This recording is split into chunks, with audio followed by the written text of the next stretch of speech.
Lamun ora kuwasa ngadeg supaya lungguh, ora kuwasa supaya turun miring, ora kuwasa turun mlumah, ora kuwasa nganggo isyarah, ora kuwasa supaya ana ing ati.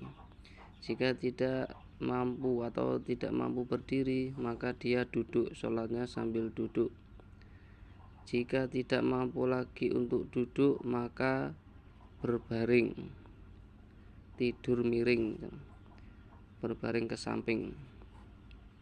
Tapi yang baik ya ke samping kanan. Kalau ke samping kiri, jantungnya kejepit. Ora kuwasa turun rumah, jika tidak mampu lagi tidur berbaring, maka tidur melumah, tidur berbaring menghadap ke atas lah, tidur telentang. Ora kuwasa nganggo isyarah